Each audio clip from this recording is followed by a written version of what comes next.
Ladies and gents, boys and girls, what is going on? Monday, September the 25th, 2023. Hope you're all doing well. Chris Phillips here, your host of the Daily Crow of the Spurs Up Show. Appreciate you all tuning in here on this Victory Monday as we've got tons to discuss and a ton to get into here on a jam-packed show. I see right now in the comments, Bruin Nation, Peyton Smith, GA, Filthy Lucre, Jacob, Travi, Colton, Ethan, Austin, Terminator 98. What's going on? Appreciate you all tuning in. Brendan M as well. Also those in the Big Cock Club Discord. Make sure you head over to the TDC Questions channel.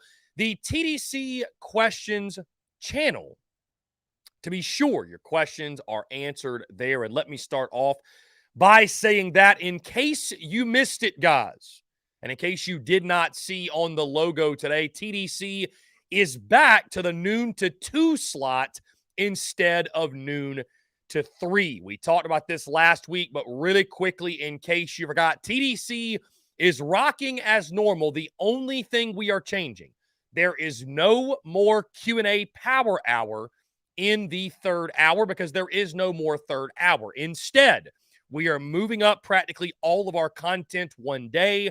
And on Friday, excuse me, we'll do a much more traditional Friday mailbag episode in which we'll take your questions, your comments, your calls on that day from noon to 1. Outside of that, though, the only questions that we will take Monday through Thursday are either super chats on YouTube, or if you're in the Big Cock Club Discord and you leave a question in the TDC Questions channel, we will get to that at some point throughout the show. But either way, guys, again, it is Victory Monday. Tons to discuss, tons to talk, guys. Of course, we have our good friend Chris Doering in hour number 2 of the SEC Network. We break down all things, of course, Gamecocks, but talk the SEC as a whole in Week 4 and look ahead to a jam-packed Week 5 slate as well. And of course, guys, in this hour number 1, we'll talk all things Gamecocks, SEC, everything in between. A couple of big announcements, guys, to get this week rolling. First things first, we dropped this merchandise back in, what was it, February or March, and it really didn't hit then. You know, we got some orders, but obviously during baseball season, kickoff felt like eons away. With the way that Spencer Rattler has been playing, it felt only right to bring this collection back to the forefront, and that is what you see on my hat right here, the Heisman collection with the 7 in it. That collection is available now at tsus.store and/or thespursupshow.com. Let's get the campaign going, guys. More on that in a second as we talk about everything that happened on Saturday night. So again, guys, check out the store. Again, appreciate your love, your support, all those who continue to rock with us, rock with the merch, man. Those who stopped by over the weekend, by the way, we were selling merchandise on hand. Thank you all so much for your love and support, man. The feedback we got from over the weekend, folks rocking the merchandise, the towels, the shirts, the hats, everything in between. I cannot say thank you enough, man. It truly, from the bottom of my heart, is so special and incredible, and I'm truly grateful for each and every single one of you. Also, guys, we have not gotten this graphic out on social media yet, but I am very excited to announce that we will be hosting a watch party for the South Carolina Texas A&M contest, which will take place in about a month, Saturday, October the 28th. Obviously, time is TBD. We are waiting on the kickoff time, which will drop about 2 weeks before that game takes place. But we will be at Carolina Cigars down in Hilton Head Island, smoking cigars, watching college football, and, of course, watching the Gamecocks. All the details to be released shortly, including the time of kickoff. But just so you know, Carolina, Texas A&M, we will be hosting a watch party at the Cigar Lounge down in Hilton Head, and the post-game call-in show will follow from the Cigar Lounge. We'll follow from the Cigar Lounge. Going to be a really, really good time. Really excited for it. Looking forward to a great day, a great evening. All my low country Gamecocks, especially, hope to see you all there as we watch the Gamecocks take on the Texas A&M Aggies. Guys, like I mentioned, if you do have a question, a comment, something you want to get out there and it cannot wait till Friday, you have the option on YouTube to super chat and or you're in the Big Cock Club Discord. Leave your questions, your comments, what have you in the TDC questions channel.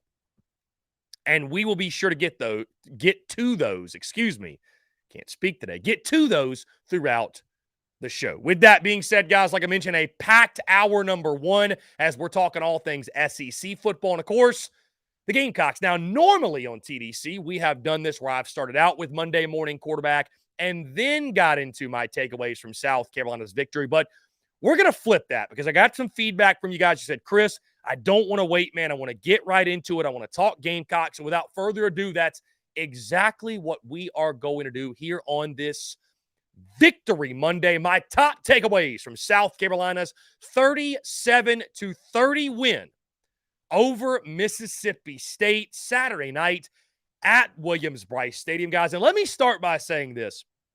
My first takeaway, and this comes from watching the game on TV, but also the feedback and reaction on social media over the 24 or 48 hours following the contest.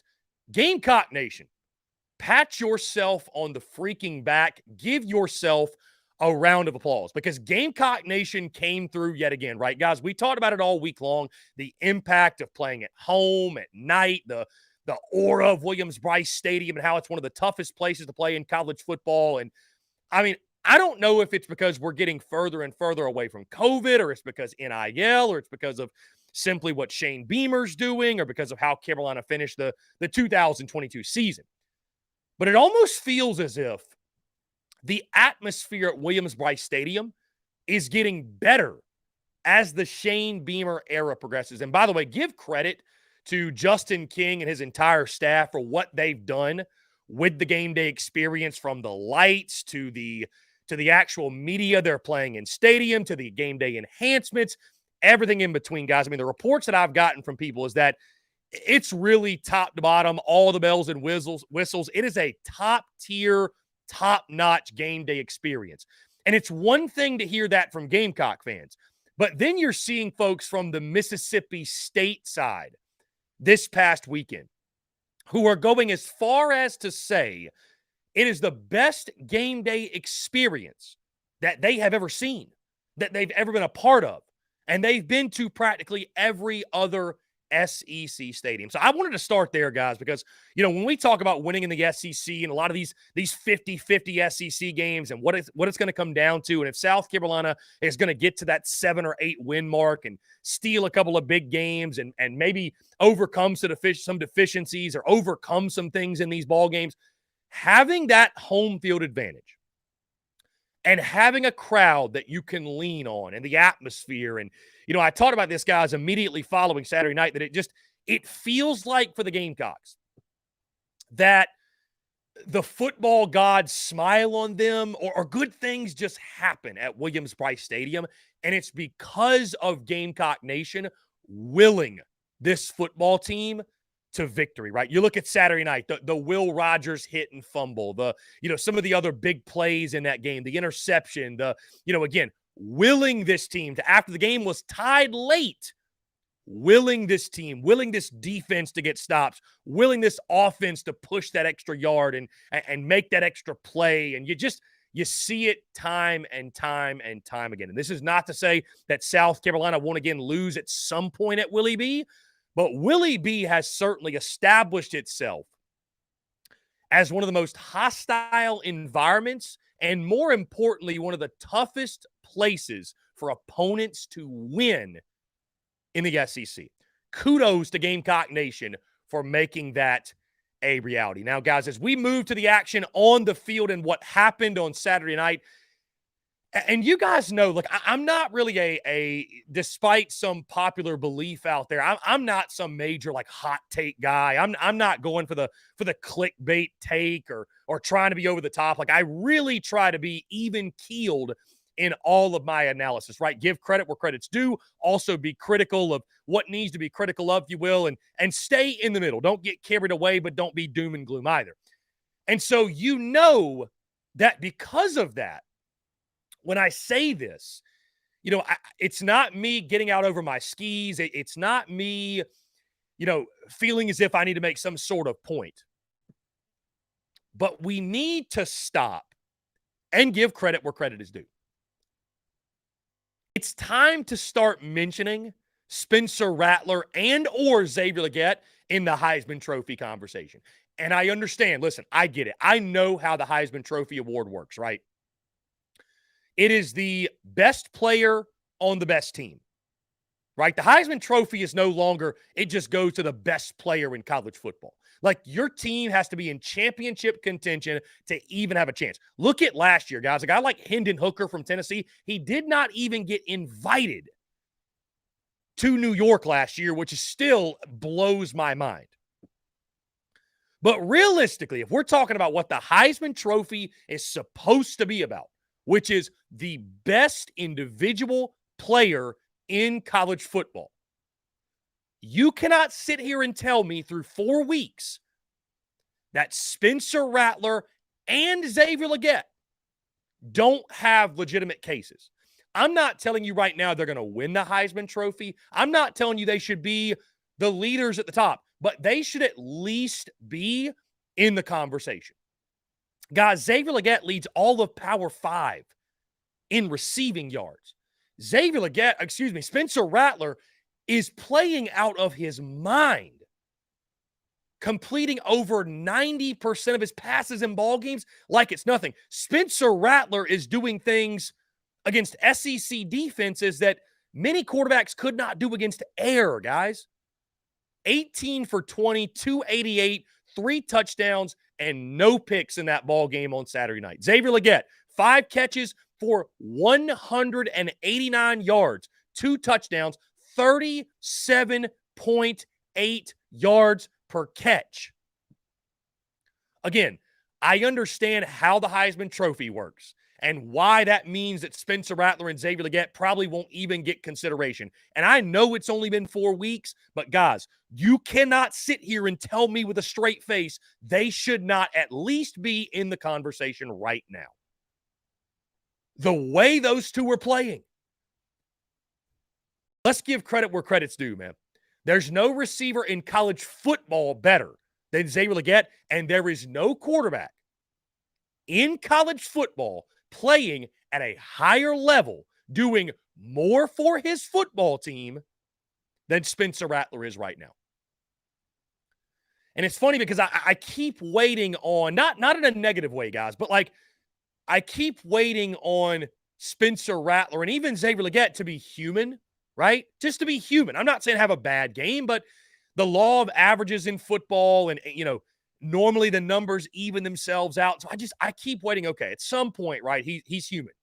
He's going to have a human type of game. There's going to be a game where, for whatever reason, Spencer Rattler is somewhat off. Like I'm not saying he plays bad, but he's not completing 90% of his passes.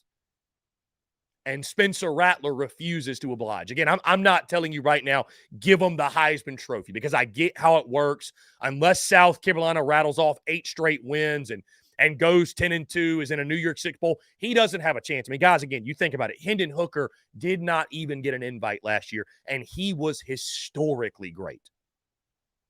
But all I'm saying is, if you're having a Heisman Trophy conversation right now through 4 weeks, and you're making a list, these are guys to keep an eye on, and you're not including Spencer Rattler and Xavier Legette, you're missing the mark. You're completely missing the mark, because they're 2 of the best players in college football, maybe the best at each of their respective positions.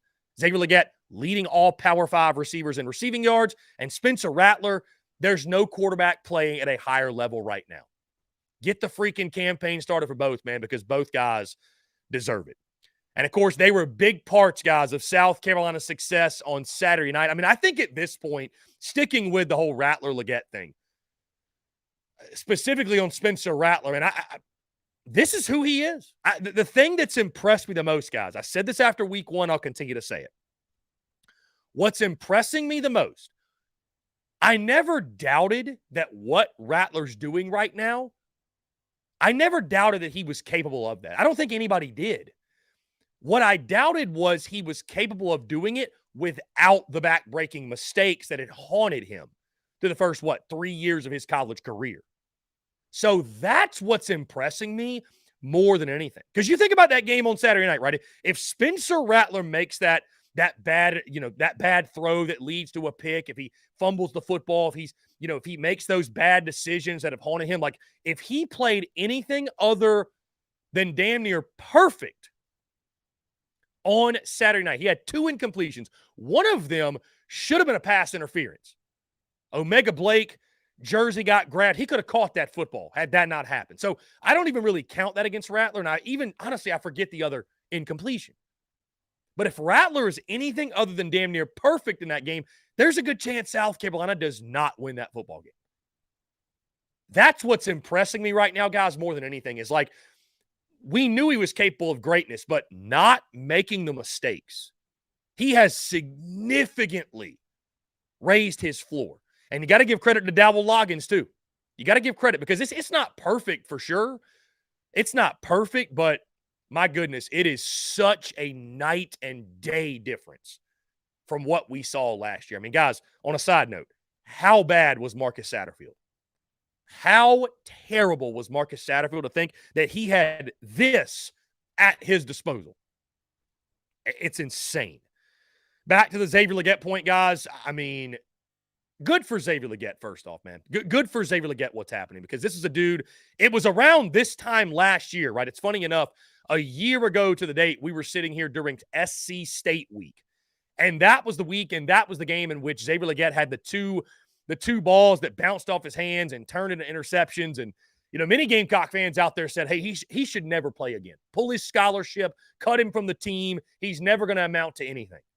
Well, thank goodness Shane Beamer and Justin Stepp did not oblige because, again, not only is he this team's best wide receiver, hands down, he's the best wide receiver, not of the SEC, in college football, guys.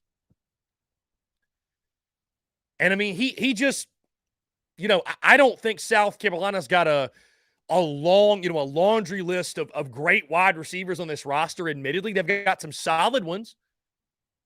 But Xavier Legette, it doesn't matter if he's the top primary target and he's the one guy you got to take away. Teams can't take him away. And that burst of speed on the opening drive, by the way, we knew he could high point the football.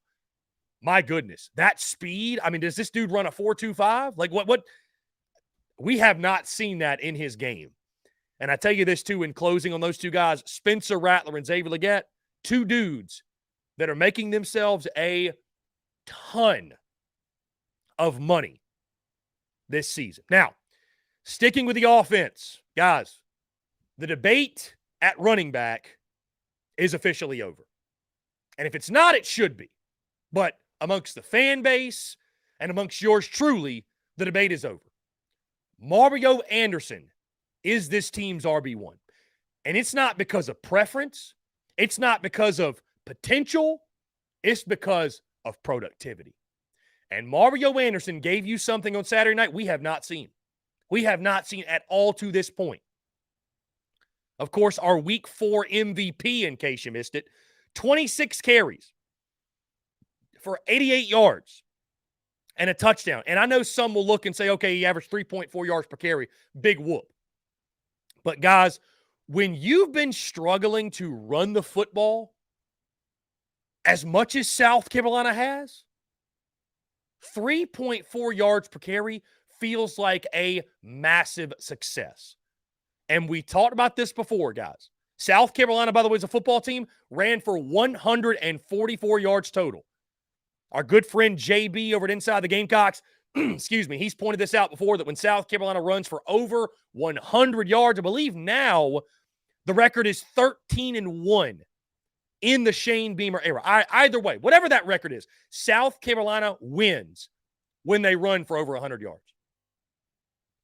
And we talked about this going in the game last week. You don't have to be elite running the football, guys. You don't. You don't need Marcus Lattimore back there. Like, you don't need a 1,000-yard rusher. With the way that Spencer Rattler's playing, the way he's clicking right now, you just need a complimentary running game. That's it. Just a complimentary running game to where when you're 70-30 past the run, at least that 30 is enough of a threat to keep a defense honest. That's all you need. And Mario Anderson, we saw it in the Furman game. We even saw it against Georgia. And I'm going to get to more about Dakereon Joyner and what this means for him in a second. But when you watch Mario Anderson, sure, he did it at the D2 level. Was I skeptical that he could transition to SEC and be a big-time guy? I was a little bit because it's a major jump. But the biggest thing Mario Anderson has going for him is this. Guys, he's been a big-time running back before. He has the confidence, the swagger, and the edge of a guy who has been there and done that. He's not sitting back there processing a bunch of different things or wondering, where am I supposed to be? And now, guys, let's not forget this play. This one went kind of under the radar. Not only is he a tough runner, he's physical, he's got vision, he's got awareness. How about picking up the blitz early in the game? Because that was the thing that people were saying was holding him back. Oh, well, Dakereon knows how to pass block. That's why he's in there. If Mario Anderson's picking up the blitz like that, that shouldn't be part of the equation anymore. And so this is a football take, right? Remove feelings. Push those aside. This is a football take. Mario Anderson, it's not up for debate, is the best running back on this roster. Mario Anderson is the clear-cut RB1 on this football team. And he is the only person who should start at the running back position moving forward. Now, with that being said, what does this mean for Dakereon Joyner? How should South Carolina utilize Dakereon Joyner moving forward? Because while Dakereon Joyner should not be this team's RB1, as I've mentioned many times, guys, he has a skill set. He has a skill set that can help South Carolina win football games. But it is not at starting running back. I think this dude, we talked about this a lot, guys, immediately following the game on Saturday night. He's got a knack for the end zone, right? I think Dakereon Joyner is still one of the team leaders in touchdowns. I think using him as a red zone type of gadget player, some people are going to really take offense to that and take that personally, like, how dare you put that label? Guys, it's a football take. Let's go ahead, by the way, get that out of the way. And I notice this too when people talk about Dakereon Joyner because, they're not used to and they're not comfortable with opinions potentially being met with resistance or people being critical of their opinion. So they have to preface every Dakereon Joyner take with, man, I just want you to know first off, before I say this, I love Dakereon Joyner, man. I think he's a great person. I think he's a great Gamecock. Guys, we know all that. Everybody agrees that Dakereon Joyner is a selfless football player. He's a selfless Gamecock, and he'll forever go down as a legend, as he should. But let's give a football take. You shouldn't have to preface a football take with feelings. This ain't a feelings take. This is a football take. Dakereon Joyner's not a running back. Period, point blank, in a story. He shouldn't have been asked to be one. Period, point blank, in a story. Get it out of the way. Doesn't mean he can't help the football team, but it should not be at running back. If you want to move Dak back to receiver, sure, go right ahead. Reserve wide receivers, great. I think where he's best utilized is in a wildcat gadget type of package. Like, there should be a Dakereon Joyner package. Let's stop trying to put Dakereon Joyner in one specific position, right? Let's stop doing that. I'm sure many of you recall last year when, the turmoil that followed after one of my Dakereon Joyner takes. And I learned my lesson from that in the sense of things can get wildly misconstrued and spun out of control on social media. But the point I was making was this. It's very obvious to anybody who knows football that Dakereon Joyner at the SEC level, and it's nothing personal, right? I shouldn't have to preface it, but you kind of have to. Guy's not a great quarterback. He's not a great wide receiver, and he's not a great running back. So let's stop treating him as that he's got to be one of those three things. He can be a great athlete for South Carolina, and there be specific packages, him be in the red zone. Like, he can help Carolina win tremendously. He can help the Gamecocks win football games, but it's not at one of those true positions. I've heard Shane Beamer talk about Juju McDowell as being this kind of special package guy, and that's what Dakereon Joyner should be, man. Dakereon Joyner was born for the Wildcat. Like, he is the prototypical Wildcat guy. And I'm sure I have no problem with Dakereon Joyner getting 5 to 10 carries a game at running back, and as long as Mario Anderson is RB1, because I don't know where Juju, by the way, has gone. He hadn't gotten a snap, hadn't gotten a touch in 2 games. And then Dontavius Braswell's a true freshman. So out of depth alone, you got to keep DK back there and, be able to spell Mario Anderson, not ask him to carry the football 30 times. But we got to stop treating Dakereon Joyner like he's a quarterback or a receiver or running back. Guys, he's an athlete. Let him work. Come up with some sort of package that best utilizes his skill set. And by the way, guys, before anybody takes that, runs with it, and gets all butthurt, it's not Dakereon Joyner's fault.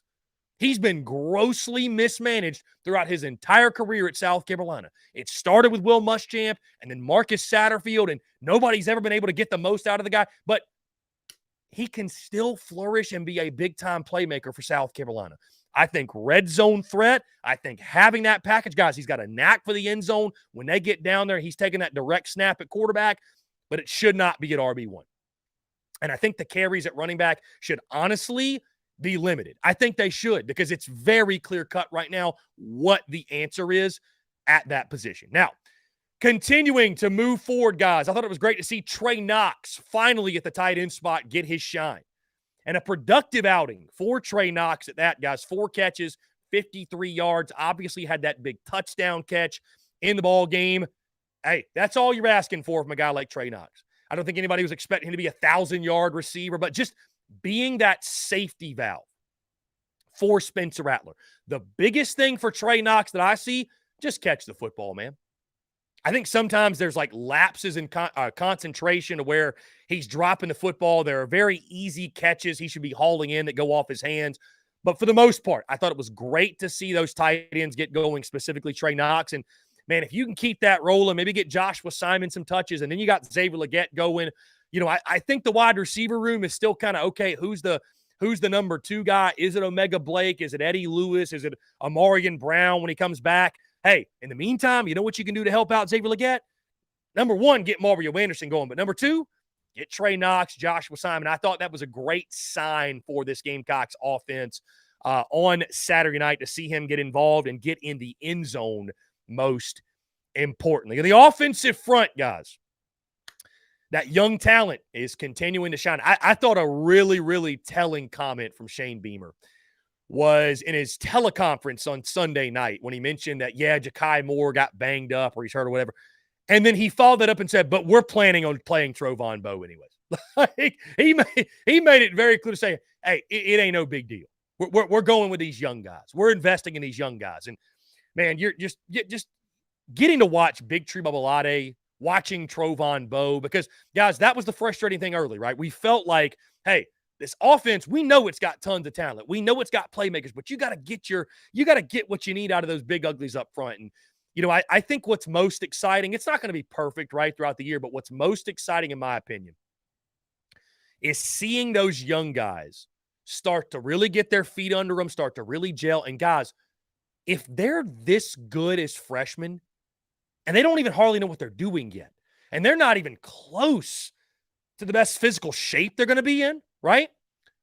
If they're already making this type of impact, because, guys, I think we can all agree, since Big Tree Babalade and Trovon Bowe and Jatavius Shivers and these young guys have made contributions, the whole offensive line just looks more in sorts, if you will. The entire offensive line looks more like a well-oiled machine at this point, right? It's that young talent continuing to come through up front for South Carolina. It's making all the difference. I thought they did a great job with the run blocking, obviously, guys, against South Carolina, over 100 yards rushing. Guys, we mentioned last week leading up to the game, just hit 100 yards. Like, that would be a great achievement to just hit 100 yards, man. And so to rush for 144, give Spencer Rattler time. I think Spencer Rattler was sacked, I believe. Let's see, how many times was he sacked? Actually, 4 times. Okay, so Mississippi State Did get to Spencer Rattler. Let's see. Yeah, 4 sacks, 5 tackles for loss, 4 sacks. So State was living in the backfield to some degree. 4 sacks is still not what you want, but most importantly, it's the balance with the rushing attack. And nobody's expecting it to be perfect when you got true freshman offensive linemen in the SEC, but I think we all agree this is by far the best means of operation moving forward to get those young guys experience, get that great wall of Carolina, some experience under their belt. And I think it's going to pay off major dividends, especially when you get second half of the season and, those guys have played a bunch of games and they're really no longer freshmen, right? And you get that final 4-game home stretch. And I think it's going to be a really, really good thing for South Carolina. Guys, moving to the defensive side of the football. And there's been a lot of debate on social media and amongst the Gamecocks fan base about Clayton White, South Carolina defensive coordinator in year 3. Is he on the hot seat? Should he be fired? That's something, guys, I'm not going to have a comment or, a take on Clayton White's job status, specifically whether he's the long-term answer, he should be fired probably till closer toward end of season unless things really get out of hand. But these are the numbers right now in year 3 of Clayton White through 4 games. Let's also, by the way, before I get into this, let's preface this with South Carolina has played one of the toughest schedules in college football to this point. And we knew, if you listen to me back over the summer, we knew, hey, South Carolina defensively, you lose all this experience, you lose all these proven guys, you take on quarterbacks like Drake May, you take on quarterbacks like Will Rogers, Carson Beck. You're taking on some high-flying offenses. Let's see how this defense holds up. We knew it was going to be a challenge early on, right? That's why we said so many times, hey, through 6 games, get to 3-3. 4-2 would be gravy. 5-1 would be a dream start. 6-0 probably impossible. So that was one of the big reasons. But these are the numbers through 4 games for South Carolina's defense. 432 yards per game allowed, total defense, 14th in the SEC. 6.02 yards per play allowed, 14th in the SEC. 317 yards per game allowed through the air, 14th in the SEC. That one's almost hard to fathom, but Will Rogers, 487 yards passing did not help. 19 tackles for loss, tied for 14th in the SEC. 21.5 opponents' first downs, 14th in the SEC. You can have your debates of whether Clayton White should be fired. He's on the hot seat, but I'm going to just tell you this, and I'm not ready to sit here and say that, fire Clayton White, but Clayton White's seat is rapidly warming. It is rapidly warming. And I'm not somebody, guys, that I don't dislike Clayton White. I think he's done a good job in his first 2 years. And I think South Carolina's defense realistically lost. People were not giving enough credit to losing Cam Smith, Darius Rush, even losing Jordan Birch off the edge, losing Gilbert Edmond, losing Zach Pickens. And by the way, we'll get into this in a second, but the defensive front's actually been a lot more active the last 2 weeks. But there were just some major losses that, unfortunately, to this point, South Carolina has not been able to overcome, right? And so when I look at this Gamecocks defense and the lack of depth in the secondary 2 guys is killing this team, the injury to Nick Eamon-Ward, you can't tell me he wasn't still hampered. Heck, Shane Beamer said that he was going to be less than 100% in that football game, and that secondary got burned all night. I think, it's an interesting conversation when you talk about the defensive coordinator, because I don't think you're going to come at the DC in most instances with the same level of energy that you came at the offensive coordinator with, right? Because the game of football is all offense now, right? You're outscoring your opponents. Nobody's winning 17-14 or 14-10. So, how good on defense do you need to be to keep your job for the long term as a defensive coordinator, right? So I think that's one of the reasons why Clayton White sort of, gets this pass, if you will. And as long as South Carolina's defense isn't costing them wins. See, that was Marcus Satterfield's problem, right? It'd be one thing if the offense stunk and you're winning. Well, you're moaning and groaning and you're disappointed, you're not happy, but you're winning football games. So what difference does it make? So right now, we're not thrilled with the way the defense looked on Saturday, but it didn't cost you the football game ultimately, right? Like you still won the football game. You still made that big play defensively that you needed to make, the 2 big plays and the turnovers you had to make to win the football game and be the difference maker. It's not costing you football games yet. But I tell you this, the second it starts to, you think it's bad right now? You think it's bad right now, the energy and the mood towards Clayton White? And there's some of you out there that are major Clayton White stans, and you can't stand the good name of Clayton White being dragged through the mud. But hey, don't blame Gamecock fans. Don't blame Gamecock fans. A lot of them are acting rationally when you're 14th in the SEC in basically every category. And again, give credit to the schedule. There's a lot of teams right now that rank higher than South Carolina that have played nobody. And I'm not sitting here on this Monday telling you that, hey, South Carolina, they got to fire Clayton White into season. And I'm not even telling you if the numbers stay the same, they 110% fire him. But I tell you this, if the numbers stay the same, whether it's not losing you football games or it is, Shane Beamer is going to have some big decisions to make because, nobody's asking you to, hold opponents to 10 points per game or anything of the sort, but regressing defensively, not being able to make adjustments, letting practically one freaking guy beat you, that's tough to stomach. That's tough to live with. It really, truly is. I will say, to the credit of the defense, the rushing defense has gotten better. It has. But now, all of a sudden, South Carolina defensively can't stop anybody through the air. And so I don't know that I would say Clayton White's on the hot seat right now, and I'm not calling for his job at this moment, but his seat is warming. His seat is warm, in my opinion.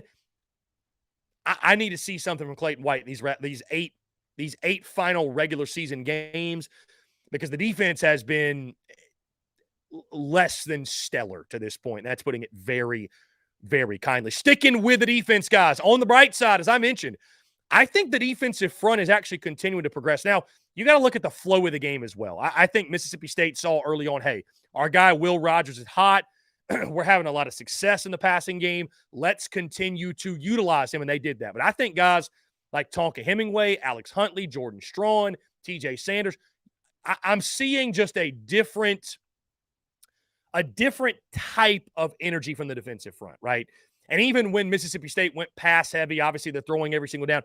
I thought the defensive front did a good job getting their hands up, right? Batting down some big throws, if you will. I thought that made a difference in the ball game. Jordan Strawn with 3 tackles for loss was much more himself and the guy that we thought he could be. TJ Sanders into the sack in the football game. Alex Huntley was very, very active in the backfield as well. So I'm liking actually what I'm seeing, the progression from Travian Robertson's unit. And again, we talked about Woody Marks and slowing him down and, keeping him to, I think, what was it, less than 50 yards, I think was the number. Yeah. 12 for 27, guys, for Woody Marks in this football game. Mississippi State ran 23 times for 32 yards, 1.4 yards per carry, and 2 touchdowns in the game. So South Carolina's defensive front linebacker play did a great job locking in on the run, slowing down the run, but that left the secondary wildly susceptible. Again, 487 yards for Will Rogers. Tulu Griffin, 256 by himself. My question is this: is it time to panic, or is it just a one-off game for the secondary? And I'll say this, guys. The competition's been great, right? The competition's been really good. But this is how I feel about the Gamecocks defense leaving this football game. Are there talented individual pieces? Sure. Guys like Nick Emanwari, DQ Smith, Marcellus Dowell's done some nice things. Guys in the front 7 for sure. But my overwhelming feeling is this: what we've seen through the first 4 games. Will this defense have their moments this season? I think they will. because I think this defense is coached in a manner in which making the opportunistic play, getting the big turnover, what have you. But this is not a good defense. This is a bottom third of the SEC defense. And the first 2 years, I think a lot of the defensive deficiencies were masked by getting those turnovers and your secondary being, one of the tops in the SEC, if you will. You don't have that luxury this year, guys, because this is a secondary. The departures of Cam Smith and Darius Rush, South Carolina has not been able to fill those voids. And right now, Nick Emanwari and DQ Smith, and I know Emanwari dealing with an injury, but they're just not playing very well. I mean, DQ Smith, burnt toast all night long against MSU. Nick Emanwari biting on the play action, giving no help in the back end, and Tulu Griffin ate you alive all day long. But I think as a whole moving forward, South Carolina is going to have to outscore teams to win. I don't see the Gamecocks stopping nearly anyone, because I don't think these are issues and these are things that get fixed overnight. I'm not telling you that South Carolina at some point won't have a solid defensive game, because the competition is not going to be as stiff as it's been to this point. But I don't think this is a good defense, guys. It's almost as if we've lived in our own kind of garnet and black bubble the first 2 years, where people have thought this defense was really, really good. And you talk to folks outside of the program, they say, South Carolina's been opportunistic, but they have not been a good defense. Let's not get it twisted. It's not a good defense in Columbia. I have finally come around to the fact they're right. This is just not a good defense. It's a defense that every now and then is going to make opportunistic plays. It's a defense that every now and then is going to make that big game-changing play, that turnover, that interception, that fumble recovery, that scoop and score, that pick six, whatever it might be, because they're coached to do that. But South Carolina to win football games this year, if the Gamecocks get to 8 wins, it's because this offense continued to play at a really, really high level, because I just don't see South Carolina stopping anybody defensively, because this is not a good defense. And that's unfortunate to say, because there's some good individual pieces, but as a whole, this defense leaves a lot left to be desired on a week-in, week-out basis. Guys, my final takeaway is this, and I said this after the game on Saturday night. I'll keep repeating this. Hey, there's no such thing as a bad win in the SEC. And a win is a win is a win. Was it perfect? No. Did it make you want to pull your hair out at times? Abso-freaking-lutely. And I know many people don't want to give Mississippi State credit. I'm not saying Mississippi State, guys, is some fantastic team, and they're not. They came in with one of the worst offenses in the SEC, and, they were, 13th in our power rankings last week, and that's probably where they'll be this week too, right? Like, they're not a very good football team. They're not going to win a lot of games. Probably, I had them at 7-5. They're probably a team fighting for bowl eligibility. But Mississippi State's a team that I probably put in that same group with South Carolina, where it's like 3 through 13, who knows? Who knows what happens on a week-in, week-out basis? And with the parity that we are seeing in college football, guys, I don't think style points, I don't think it's much of a thing anymore, guys. I think it's about just winning games. It's becoming, and you're going to cringe when I say this, it's becoming more and more and more like the NFL, in the sense of, there's no style points in the NFL. Survive and advance, baby. Survive and advance. That's what college football is now, right? And so there's no such thing as a bad win in this conference. Win anyway, find a way. Hey, a win is a win is a win. And I'll take an ugly win in which you surrender almost 500 passing yards, and I'll take an ugly win over a pretty loss any day of the week. So listen, you can sit here, we can nitpick it to death, we can be upset about this, we can call for Clayton White's job, we can talk about this and that and what have you, and debate that we're blue in the face. But hey, in doing that, don't lose sight of this fact. Winning feels good. And winning will always feel good. So while there's things to nitpick and pick apart and discuss and debate and banter, it's Victory Monday. Enjoy every single victory. Guys, that being said, let's go ahead and jump into our first break of the day. On the other side, we'll play a little game I like to call Monday Morning Quarterback as we look around the SEC and break down all the action from the weekend it was. Guys, all that and more on the other side of this break. You're tuned in to The Daily Crow. The Daily Crow is brought to you by our friends at Carolina Cigars. Carolina Cigars has been in operation since 2008, recently taken over by the Peterson family in 2020. Whether you're new to the cigar scene or whether you've been enjoying cigars your entire life, Carolina Cigars has the expertise and knowledge to make your visit to their shop enjoyable. Stop by for a fine cigar and experience their classic cigar lounge where people come together, share conversations, and become friends. So if you're into cigars and you're on Hilton Head Island, you really do need to go by and see them.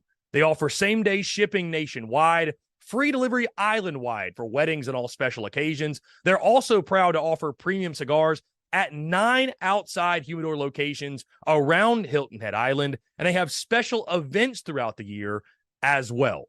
They want to talk to you. They want to engage. They want to share with you their cigar selection they're very proud of and their beautiful cigar lounge. When you're in the Low Country, there's only one place for cigars. That's Carolina Cigars, and there's only one place I get my cigars.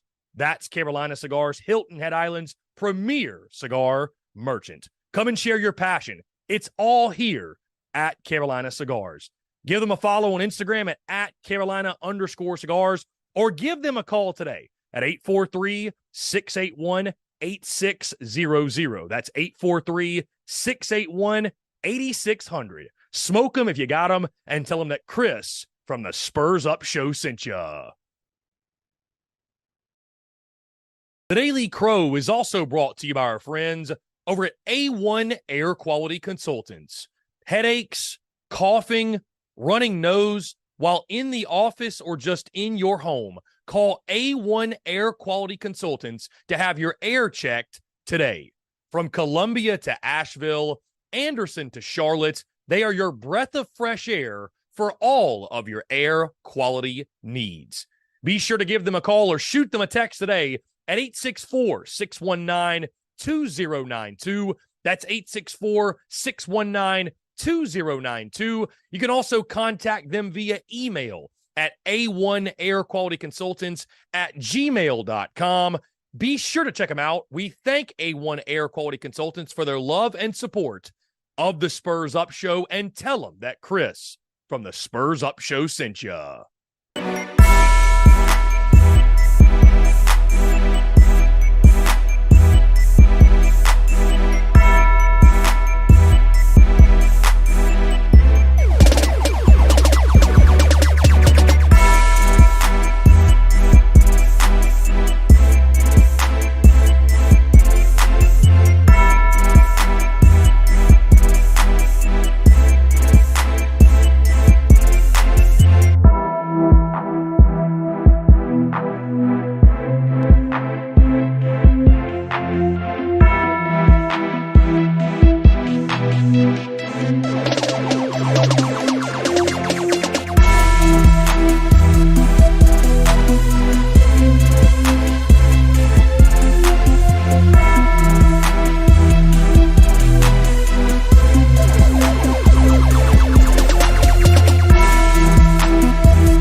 Marshall Dougie, ho.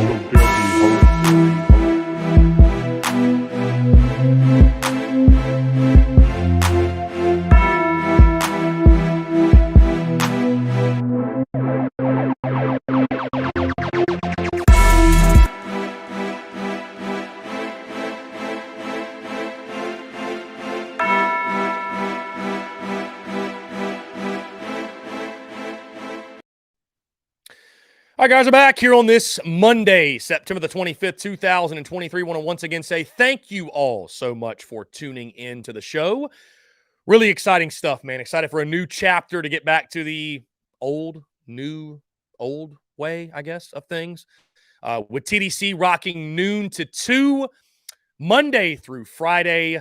And on Fridays, do not forget, we will have our Friday mailbag episode where the entire first hour, we'll take your questions, your comments, and your calls. Also, of course, guys, after every single Gamecocks football game this season, we have the A1 Air Quality Consultants post-game call-in show, taking your questions, comments, and calls after each and every single South Carolina football game. It is Tennessee week. Gamecocks will take on the Volunteers at Neyland Stadium, a 7:30 kickoff under the lights yet again on SEC Network. By the way, Mad Dog in the TDC Questions channel says bad win, ugly win, and a great win all have a W. You were correct. James Kendall says the other incompletion was Knox in the fourth off his fingers.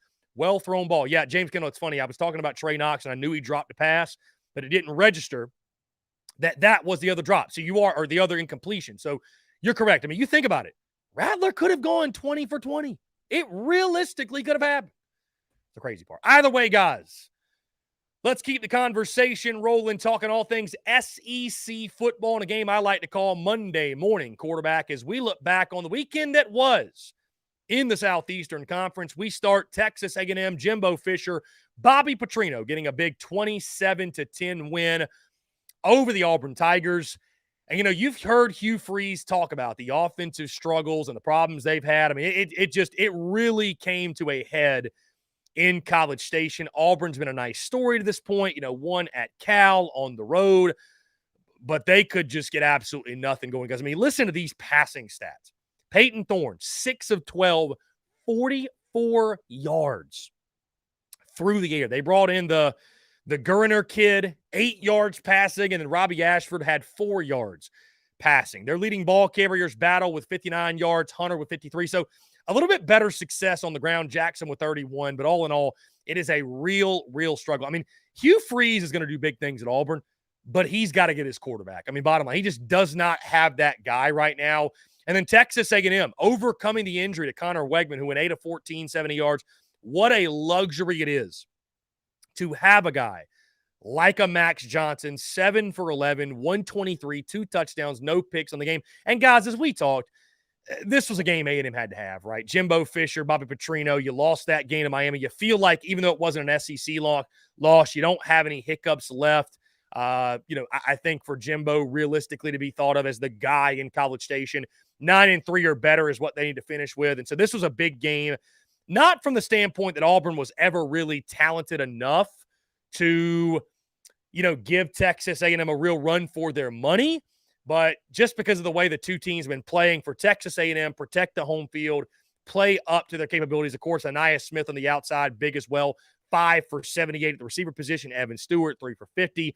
That offense really flexing their muscles. And then Moss in the backfield. Moss and Daniels, 97 yards rushing for Moss, 85 for Daniels.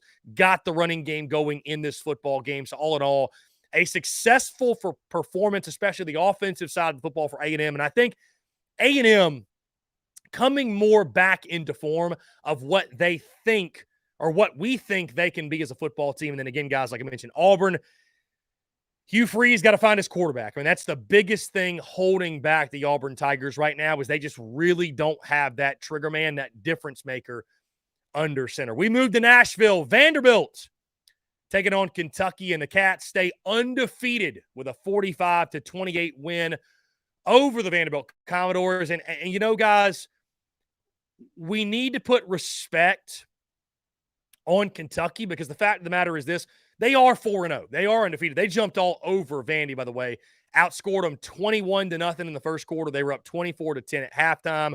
Vandy outscoring Kentucky in the second half 18-20, or excuse me, they didn't outscore them, but 15 points in that fourth quarter, I think made the score a little bit closer than the game actually was. But Devin Leary, 15-29, 205, a touchdown, 2 picks. I think folks want to see more out of him.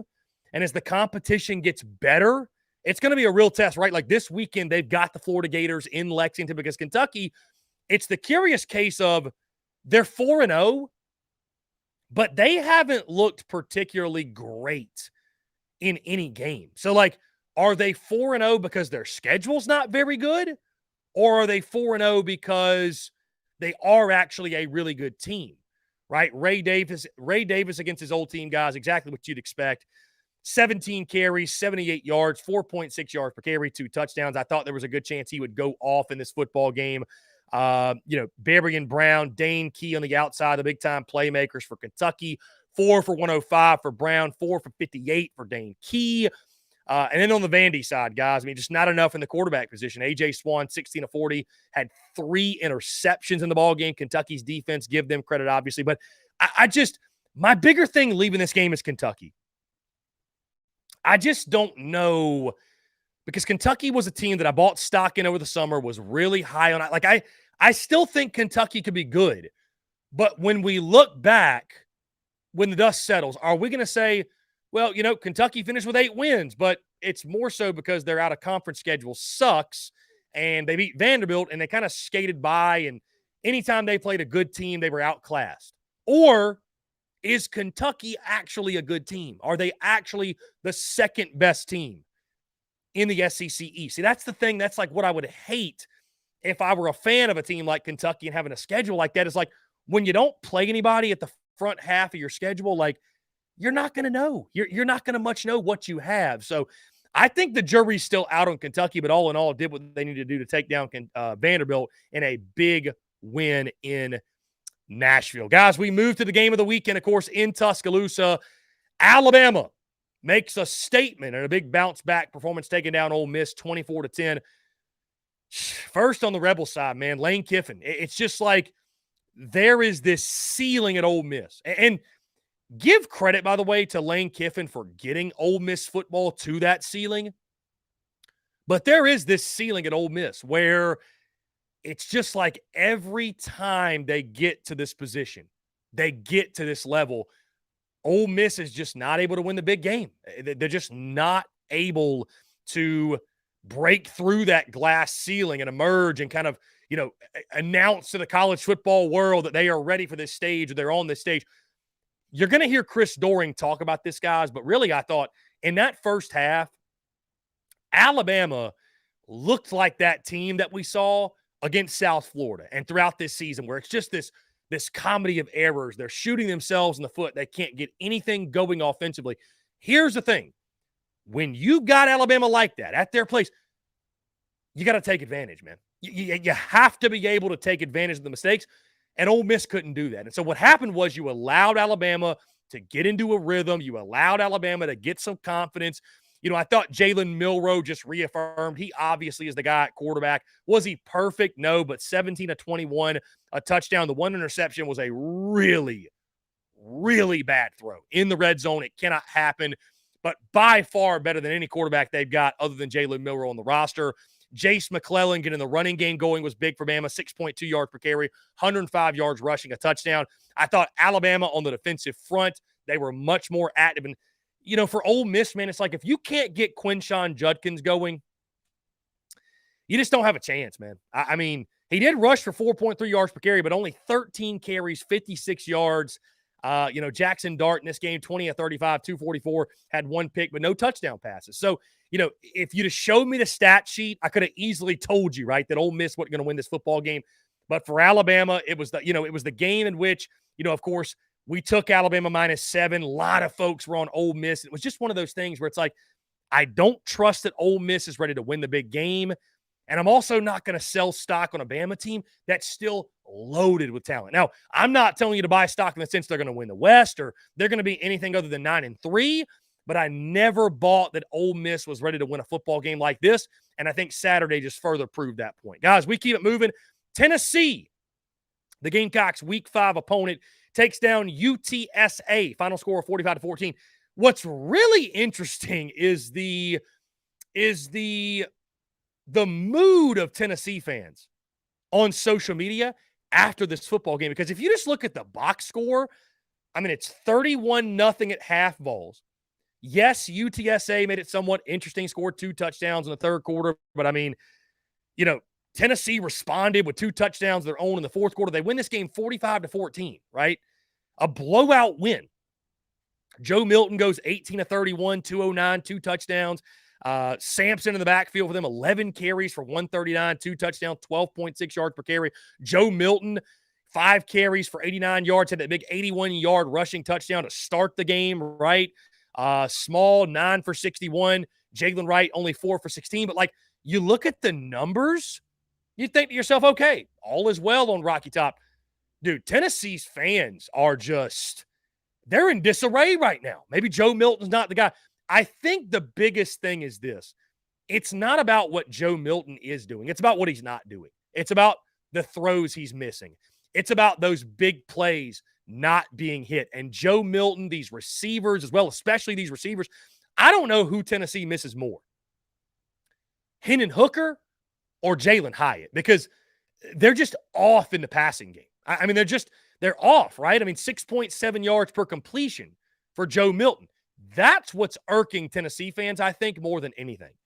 A pair of quarterbacks having big success against Tennessee, 231 passing yards total for the Roadrunners, 2 passing touchdowns, 41 passing attempts in the game. Obviously, Tennessee's front seven did a good job slowing down the run. Nobody really popped off there, but I think for Tennessee, I mean, you look at the receiving stats, guys. You had Keaton, who had 1 for 48 in a touchdown. That's an explosive. But, Brew McCoy, 3 for 30. Squirrel White, 4 for 29. Thornton Jr., 2 for 24. Webb, 2 for 22.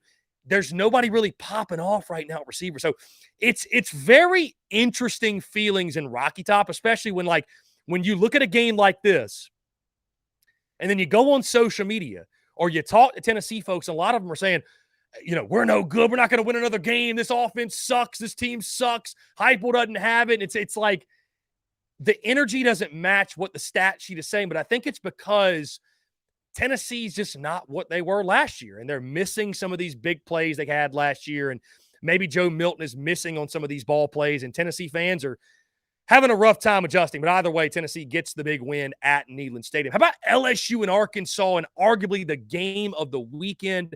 Guys, this was a 17.5-point spread. Some people thought, okay, won't be a game. Arkansas did not oblige. 34-31 final. How about a gutsy win from LSU too? Because they got punched in the mouth, right? I mean, this was a 13-10 game at halftime. Arkansas was up. They were up 13-3, I think, early in this game. LSU fights back, fight, scratch, and claw. Guys, I told you the rivalry game, I felt like some weird things could happen, and they did. And, of course, Jaden Daniels and LSU, they had the final punch. Jaden Daniels, fantastic yet again, 320 yards passing, 4 touchdowns a pick. How about KJ Jefferson, though, man, just carrying this football team with no Rocket Sanders?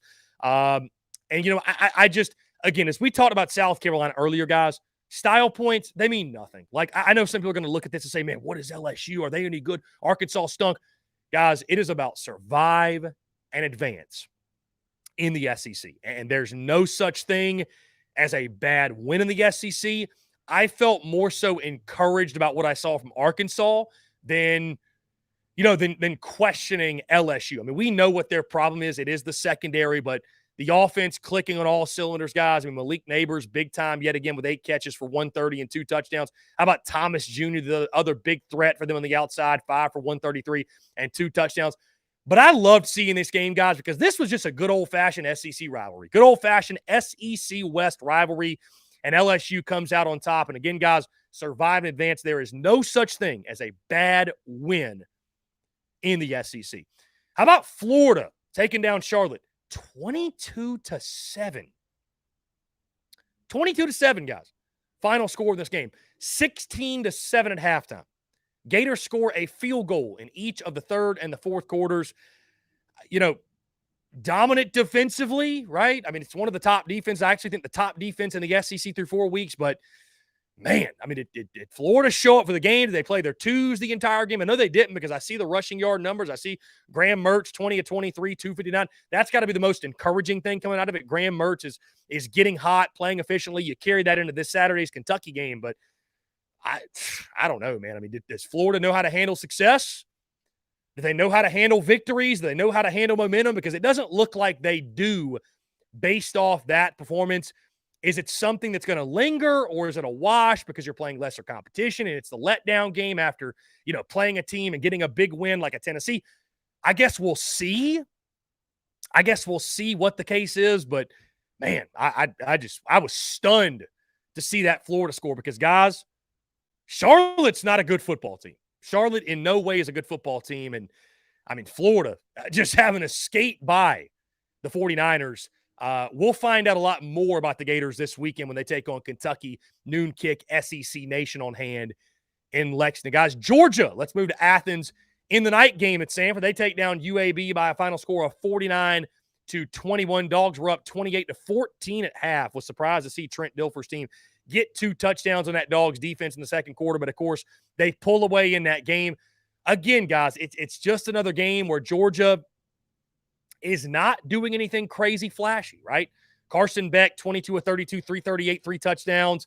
Nothing crazy in the run game, man. The run game wasn't all that great. Brock Bowers, he burst on the scene in this one, 9 for 121, 2 touchdowns.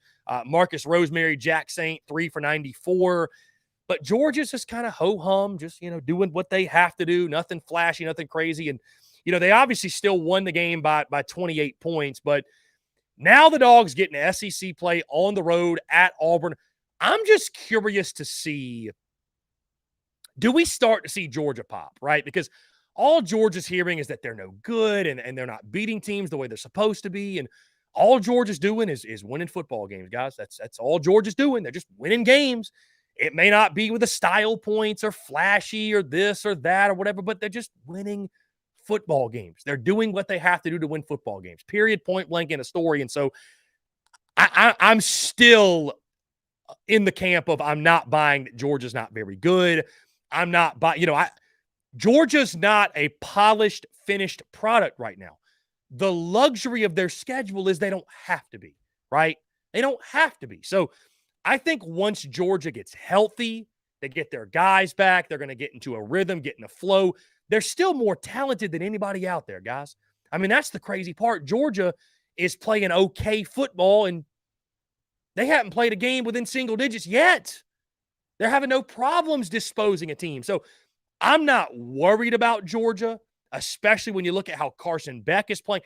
It almost feels like Georgia, they've spent their first 4 games in this ramp-up period, right? Where it's like, they're using it to kind of get their feet under them. And the biggest thing for Georgia, they got to get that rushing offense fixed.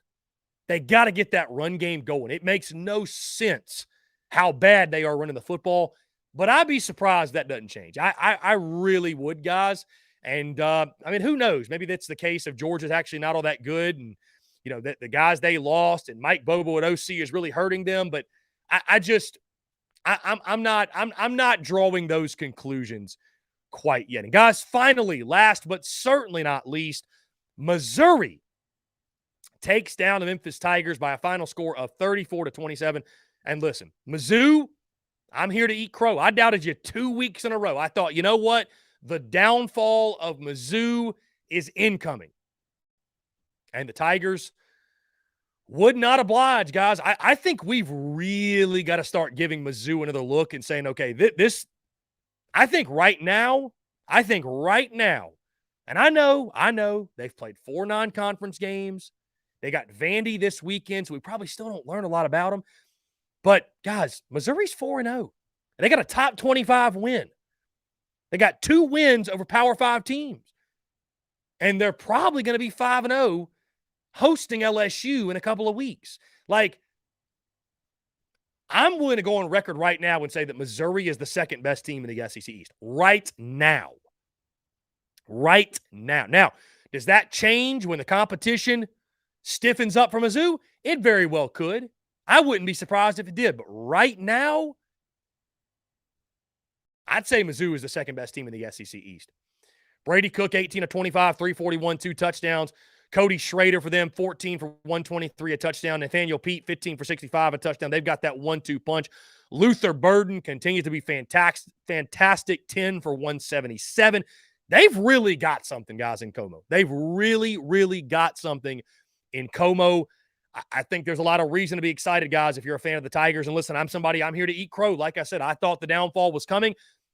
I'll be curious to see, does the defense hold up? Because I think the defense has actually been kind of lackluster when you think about all the hype they received coming in, right? One of the best defenses in the SEC, over 80% of production returning. And I mean, it's just kind of on a weekly basis. The defense is somewhat struggling to get big stops. And, Hennigan from Memphis, 31 of 47, 316, 3 touchdowns, 2 picks. I'm not saying crown Missouri in the sense of draw conclusions they're the best, but right now, they're the second best team in the SEC East. Does that change? We'll see as the competition stiffens up, but you got to give credit where credit's due. And right now, the credit belongs to Mizzou. Guys, that being said, let's jump into another quick break. On the other side, we got my good friend Chris Doering of SEC Network on the show as he talks all things Gamecocks, SEC, and everything in between. All that and more, guys, on the other side of this break. You're tuned in to The Daily Crow. The Daily Crow is brought to you by our friends at Carolina Cigars. Carolina Cigars has been in operation since 2008, recently taken over by the Peterson family in 2020. Whether you're new to the cigar scene or whether you've been enjoying cigars your entire life, Carolina Cigars has the expertise and knowledge to make your visit to their shop enjoyable. Stop by for a fine cigar and experience their classic cigar lounge where people come together, share conversations, and become friends. So if you're into cigars and you're on Hilton Head Island, you really do need to go by and see them. They offer same-day shipping nationwide, free delivery island-wide for weddings and all special occasions. They're also proud to offer premium cigars at 9 outside humidor locations around Hilton Head Island, and they have special events throughout the year as well. They want to talk to you. They want to engage. They want to share with you their cigar selection they're very proud of and their beautiful cigar lounge. When you're in the Low Country, there's only one place for cigars. That's Carolina Cigars, and there's only one place I get my cigars. That's Carolina Cigars, Hilton Head Island's premier cigar merchant. Come and share your passion. It's all here at Carolina Cigars. Give them a follow on Instagram at Carolina_cigars, or give them a call today at 843-681-8600. That's 843-681-8600. Smoke them if you got them, and tell them that Chris from the Spurs Up Show sent ya. The Daily Crow is also brought to you by our friends over at A1 Air Quality Consultants. Headaches, coughing, running nose while in the office or just in your home, call A1 Air Quality Consultants to have your air checked today. From Columbia to Asheville, Anderson to Charlotte, they are your breath of fresh air for all of your air quality needs. Be sure to give them a call or shoot them a text today at 864-619-2092. That's 864-619-2092. You can also contact them via email at a1airqualityconsultants@gmail.com. Be sure to check them out. We thank A1 Air Quality Consultants for their love and support of the Spurs Up Show, and tell them that Chris from the Spurs Up Show sent ya.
Marshall Dougie, ho.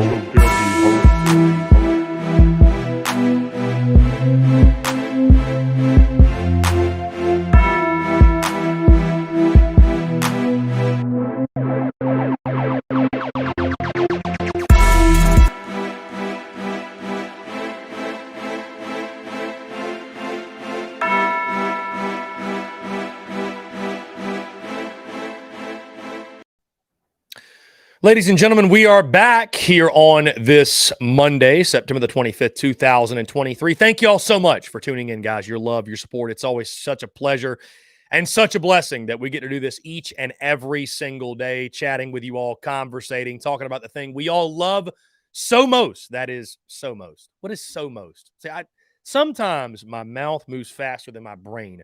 Talking about the thing we all love so much, which is Gamecocks football, Gamecocks athletics, SEC football, SEC athletics, and sports in general. It's always a pleasure, guys, to share these days with you all. And again, appreciate each and every single one of you tuning in, your love, your support here on this Victory Monday. As I mentioned, guys, we're going to get right into it. Every single Monday, he joins us, my good friend, Chris Doering of SEC Network, as we talked all things week 4, the weekend that was in SEC play, as well as look ahead to a jam-packed week 5 slate. So without further ado, guys, enjoy this conversation with our good friend Chris Doering of SEC Network.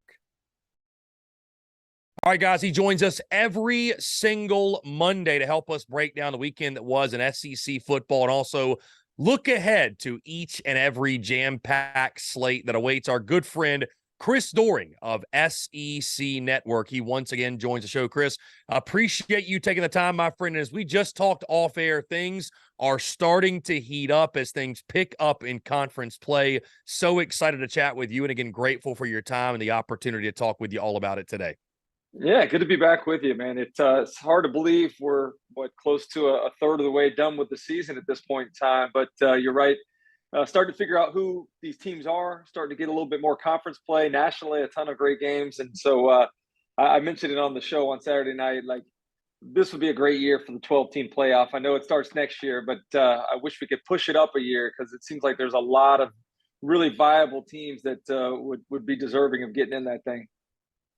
Chris, let's look back at the weekend that was. Let's start in Columbia, South Carolina. Obviously, that was the SEC Network primetime game of the weekend, if you will. And a pair of quarterbacks, man, putting on a show. Spencer Rattler keeps up his hot play. Will Rogers bounces back and shows college football once again what he's capable of. You had a pair of wide receivers, had big games as well, as Xavier Legette continues to make his case for being the best wide receiver, I think, Chris, in the SEC at this point. And, of course, Tulu Griffin on the state side and a couple of defenses that, South Carolina able to get just one more stop, I think, than Mississippi State. But the bottom line is this, Chris, the Gamecocks won a game they had to have in order to reach their goals this season. Let's talk about what you saw from that game at Williams-Brice Stadium on Saturday night. Yeah, you and I talked about it last Monday. We felt like, these teams that are kind of in the middle of the conference, needed to win a game like this to really put themselves in position to achieve their goals. And in South Carolina, man, the atmosphere was great under the lights, as it always is at Williams-Brice. But just, I think there's a couple things that stood out to me, one of which was, even against air, I don't know how you throw with the kind of accuracy that Spencer Rattler's been throwing with. I mean, the completion percentages we've seen in the 90s in 2 ball games this year, that's unheard of. And so I think the thing that maybe surprised me the most about the offensive effort for the Gamecocks was being able to run the ball as effectively as they did. You and I have talked about it this season. They need to take a little pressure off of Spencer Rattler with the ability to run the football a little bit. You got that.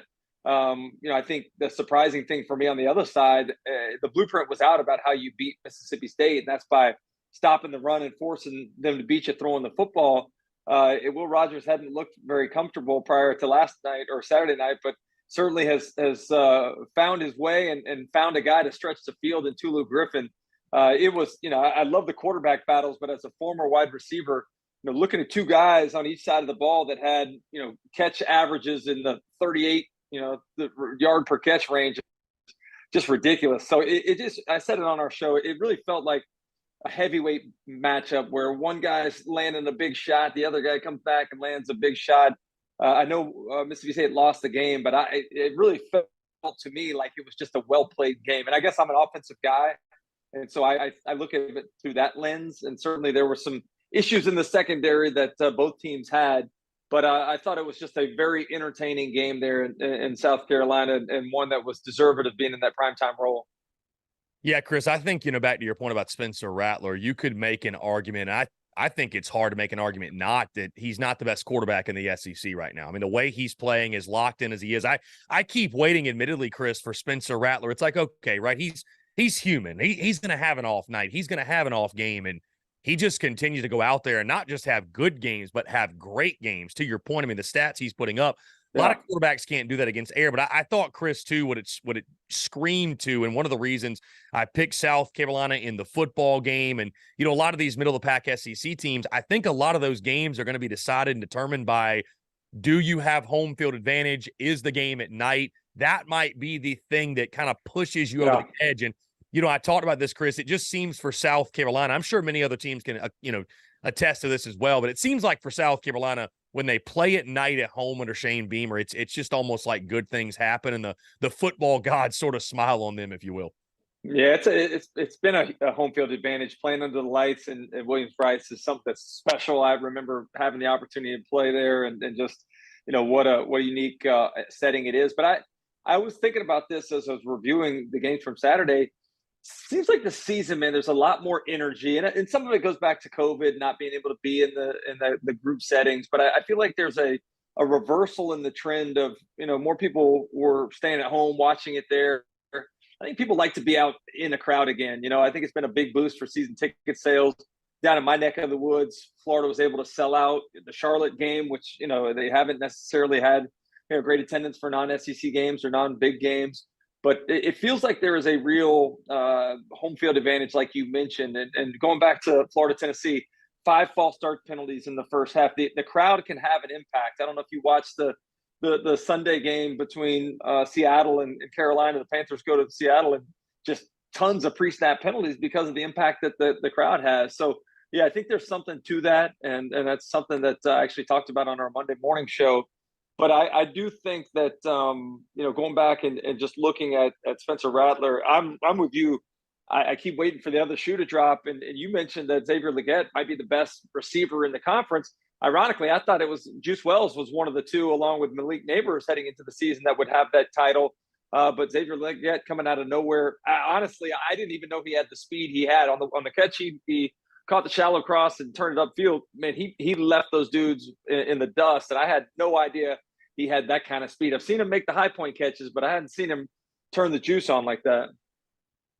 Now, Chris, as we move to the game that started things on Saturday on the SEC Network, Texas A&M and Auburn, the Aggies get a big win over Hugh Freeze's squad, 27-10. Obviously, Auburn was one of the sexy picks, I think, Chris, in regards to an upset pick. A&M, that tough loss to Miami early in the year. You get Hugh Freeze with nothing to lose, but A&M thwarted that very quickly, especially coming out of the second half, scored 14 points in that third quarter.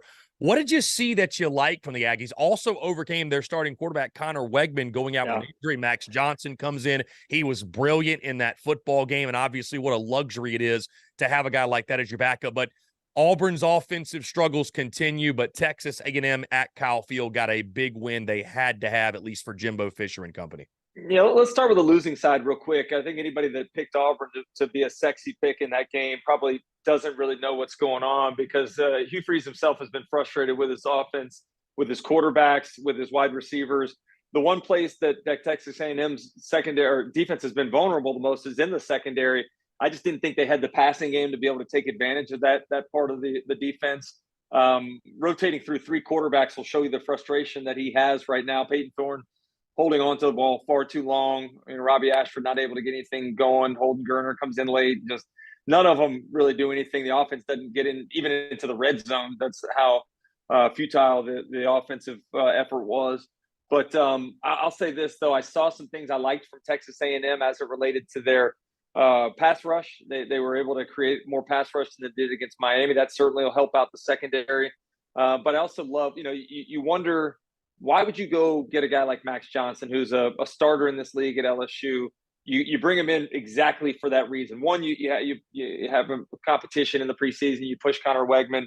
But two, it's tough to go wire to wire as a starting quarterback. And when you have a guy that can come in like that, deliver on the first 2 drives of the second half, lead the team when they got the defensive effort going, it was all she wrote right there. You put those 2 touchdowns on the board and then just kind of put it in cruise control and play great defense from there. So impressed with Texas A&M. It's a weird year. I was kind of high on them in the preseason. I got off of them after Miami, but I'm starting to believe a little bit more in them based upon what I've seen in terms of the improvement so far and what the offense has done under Bobby Petrino. Chris, let's move to Tuscaloosa and talk Alabama. They got the big 24-10 win, a first half that was sort of a bit of comedy of errors, if you will. 7-6. I think Alabama had nearly double-digit 0 or negative yardage plays, kept shooting themselves in the foot, but defensively kept making the big play and, of course, pulled away in that second half. And again, Ole Miss was a team, a lot of bettors out there were taking the +7, taking the Rebels money line. The questions of can Lane Kiffin win the big game? This was Ole Miss's best chance, and Alabama absolutely answered the bell with Jalen Milroe at quarterback. What did you see from the Crimson Tide that you like so much, and where does this leave Ole Miss, a team that I think a lot of folks were high on? Maybe they could be a challenger in the West or the third best team in the SEC. And now I think the question is, can Lane Kiffin ever win that big game? Yeah, it's a good point. I mean, I made the statement on Friday morning on our show, like, if not now, win for the Rebels. I mean, everything seemed like it was pointing to having the best opportunity for them to go into Tuscaloosa and win that ball game, a place that they'd only won twice in the history of the rivalry. The game started favorably for them. They were able to get some stops. They were able to get a touchdown there in their first quarter. But it goes back to just too many wasted opportunities. You don't go into Tuscaloosa and win without taking advantage of the scoring chances you have. And I'll say this about Ole Miss. They really struggle a couple different places. The offensive line, they're not able to really get any running room. I feel bad for Quinshon Judkins after the season he had last year. There's nowhere to run really. And certainly without Trey Harris at 100%, Franklin, you're hoping to get something out of him here soon. But those guys, you got to have somebody that can stretch the field. They had very little explosiveness in the passing game.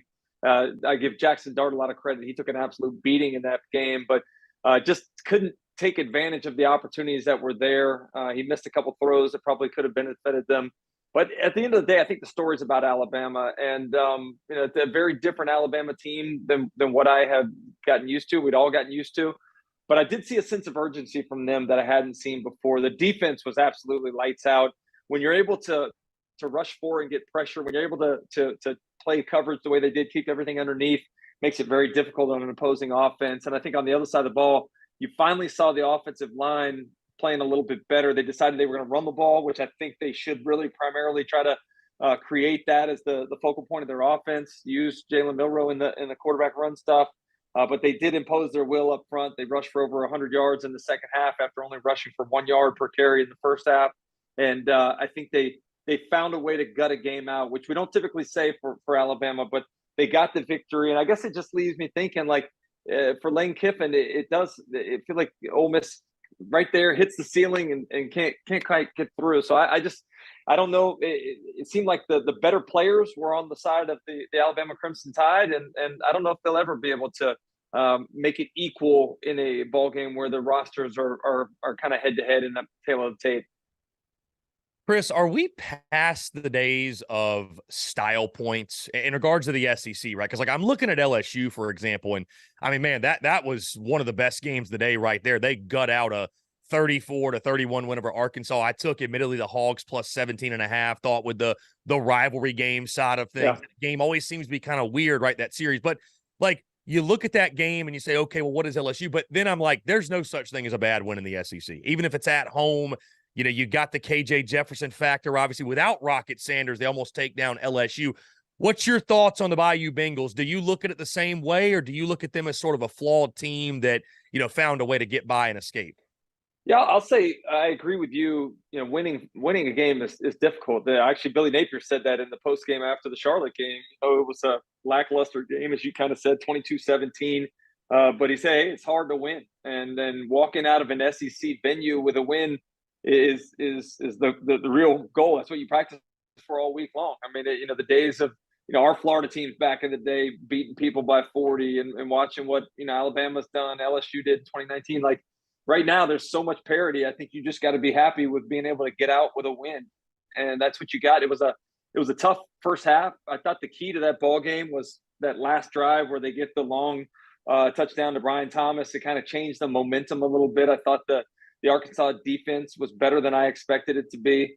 But in the second half, they kind of kept that momentum out of the locker room, scored on every possession in the second half. And that too, it was very similar to the Mississippi State South Carolina game in that it was a heavyweight battle back and forth, two great quarterbacks. And I think I undervalued KJ Jefferson at times. I was frustrated with his interception last week against BYU that led to the upset victory by the BYU folks. But I do think at the end of the day, the LSU Tigers are a very good football team.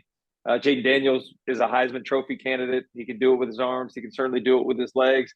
But I saw something about the resiliency of the Hogs too, man. And I love Sam Pittman. He's such a easy guy to root for. But they fought really hard as well. And I know it ends up as a loss in the win-loss record, but felt like two teams played really, really well against one another. Chris, before we move into week 5, I'll ask you this. Kentucky and Missouri, both teams are 4-0. It seems as if neither's getting talked about. Which one of those teams should we be paying attention to most in regards to being a real factor in the SEC, let's say, East race this year? Yeah, I think the resume of Missouri's probably better with that top 25 victory over K-State last week. It's for me, and Chris, that you and I've talked about this from the beginning of the season. Like Kentucky has been the team that I've been really high on in the East. I have them second behind Georgia, but I feel unfulfilled, and I feel like I come on here and say the same things with you every Monday. But I feel like you see some throws that Devin Leary makes, and you're like, wow, let's get that more often. And then he's overthrowing over routes, and he's short hopping other throws. Like the consistency just hasn't been there, and the consistency in general for the offense hadn't been there. The defense was really good for a lot of the game. Maxwell Harrison gets the 2 pick sixes, which helped contribute to the point total. The pass rush was really good on AJ Swan on Saturday. But at the end of the day, I guess you look at it this way for Kentucky. I think they have more upside probably than what Missouri does. But you can say, hey, they're 4-0 and they haven't put it all together yet. Imagine if they do put 4 quarters of play together. Or you can look at it as, hey, they've escaped with an easier schedule through those 4 weeks, haven't been able to put it together. I'm not sure they will be able to put it together. I choose to believe that they can and will. I have a lot of respect for Coach Stoops and for Liam Cohen and Brad White, the defensive coordinator. But they got to start playing 4 quarters. They started fast, which they haven't done in the 3 previous games. But then they took the foot off the pedal a little bit, let Vanderbilt back into the game, and that'll haunt them against teams that are better than the Commodores are. And on that note, Chris, we move into week 5, and Kentucky will get a chance to prove you and arguably me right as well, because I was high on Kentucky also. But they've got the Florida Gators in Lexington, a noon kickoff. Again, Billy Napier's squad comes to count. This is like another swing game, Chris, that, we talk about if Billy Napier can steal this one, get this one, how it changes things in this 2023 season for them. But like you mentioned, Kentucky will get that opportunity. What are you most excited to see from this matchup? Because, again, it's a pair of teams that obviously desperately need this W. Yeah, it's interesting, isn't it? Florida's the number 22 ranked team. Kentucky at 4-0, not ranked in the top 25. But, I think you look at it, ironically, it's Kentucky with the little mini win streak. They got a chance to win. I read this earlier, Chris. They got a chance to win 3 in a row in this series for the first time since the 40s when Bear Bryant was the coach. So we know the history of or lack thereof, the success that Kentucky's had against Florida. I do think, going back to one of your earlier points, it's a disadvantage for them that this game got scheduled by ESPN at noon.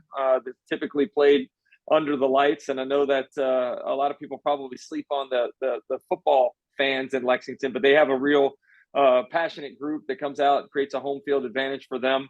Right now, I was taking probably Kentucky earlier in the preseason, but with the way Florida's come on, with the way their defense, number 1 ranked in total defense in the conference right now, and the inconsistency that Kentucky has, makes me think twice about it. So I think it's going to be a really great game. as you mentioned, the East and that jumbled up section between where Georgia is and where Vanderbilt is. A lot of teams in there that they're vying to kind of pull their way out of the crab pot, and this game will go a long way for the winner that can kind of separate themselves here. Chris, it's no secret what you and Steve Spurrier's Gators did to the Wildcats when you played. What would you have thought if I told you back then that Florida-Kentucky was going to be considered a quote-unquote rivalry at this point? Yeah, it definitely didn't seem like it when we won 30-something in a row or whatever it was. But, Coach Stoops has certainly changed the tide of that series. And going back to last offseason, we start talking about, losing divisions and what the schedule is going to look like. Like, Florida has a lot of rivals. Georgia's obviously a big rival out of conference. Florida State is, but Tennessee's a big rival within this conference. LSU's a big rival. But I would say Kentucky's right there too. I mean, and I think a lot of it has to do with the success that the Wildcats have had here recently, especially winning 3 of the last 5 against the Gators. So it is a series that I'd like to see. It's obviously special to my heart with my success that I had in that game in Lexington in 1993. But these series are more fun when it's back and forth. That maybe not more fun for me as a Gator, but in terms of the dynamics and the excitement from both sides, it's more fun when you get a little bit of balance with teams winning on each side of it.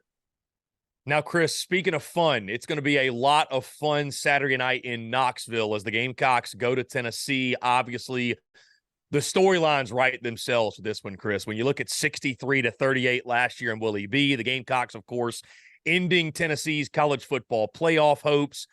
Josh Heupel and company have revenge on the mind. The over-under in this one, Chris, came out 61.5.